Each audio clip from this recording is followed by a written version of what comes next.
Hello and welcome to Mr. Randy's Wine and Spirits. I am Mr. Randy and we're here today. Hey, guess what? Guess who showed up? More about that in a moment.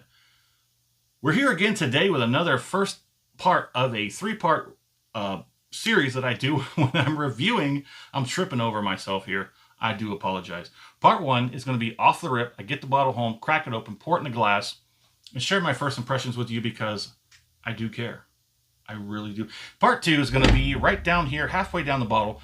I'm then going to leave it for about 2 weeks, give it enough time and space to open up, see if things change. Better, worse, whatever it may be, may be. Le sera, sera. Correct? Correct. And we're going to do a little bit of reviewing, a little bit of searching on the interwebs, and I will bring you as much or as little information as possible. And then I'll bring it back to here for a full review, as digestible as possible. Then part three, all the way down here, is going to be the final pour, and thusly named because it's going to be the final pour. We're going to match up the last pour to the first pour and everything in between. So this is McCormick London Style Dry. It comes in at 40% alcohol. So this is actually one of the lower gins that I've had, and thusly so because it's, I think it was $8. I think it was $7 and some odd cents. So it was just under $8. So this is a relatively, I don't know whether yet to call it a cheap gin or an inexpensive gin, but I guess if you're out there and you know about the McCormick name, you know McCormick's not the worst. You know McCormick's not the worst out there, but you know, it is what it is. So no sense in trying to get a color on it because it's clearer than your tap water. So there is some botanicals going on. There's no information other than it is a 1 liter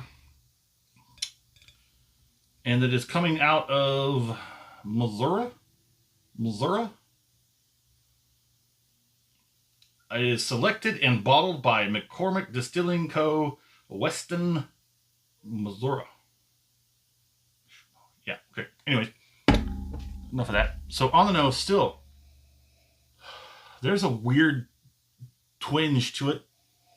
I'll nail that down in the full review, so come back in about 2 weeks and figure out what that is. I do get some citrus. I'm not sure if it's lemon or orange. There is some botanicals. I don't know what or how much, but it's definitely somewhat of a botanical blending here. A little. It's got a nice nose. I mean, for an $8 liter bottle of gin that I think you could pretty much find on any shelf here in the United States of America.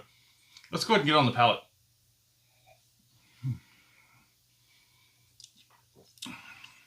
Viscosity is not too bad. It relatively transfers well to the mouth. And just as the legs started running, I pulled it away and swirled. So it's got some pretty good viscosity, as you can see. So stored behind the glass, Old Faithful here showed up.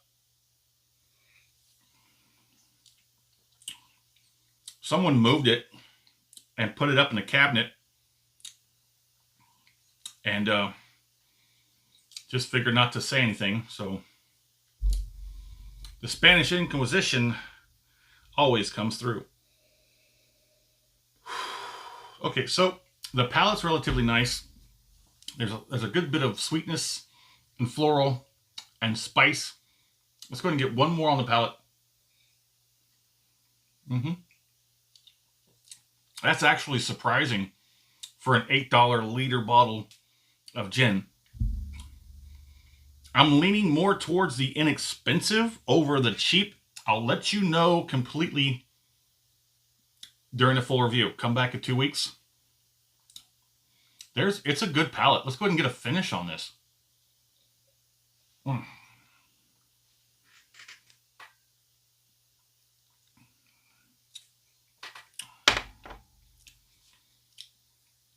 Not too bad. Pretty good. Nothing extremely great, except that all of that for about $8 for a liter. It is pretty much encompassing the whole mouth, but the intensity is low. The duration is relatively nice as well. This might be a shelfer for Mr. Randy. I am really starting to get into gin and tonic to be more precise. It is a lovely drink. Very light, very crisp, very refreshing, and it is a good change of pace from bourbons. I won't dare say it's a change from Scotch. No, no, no. Mr. Randy is a Scotch man through and through. I was going to say a Scotsman, but I'm not Scottish. I'm close, just a little bit to the west. But there it is.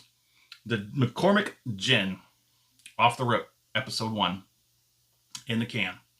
Let me know what you think in the comments. And as always, thanks for stopping by here at Mr. Randy's Wine and Spirits. I think this is going to be a good one.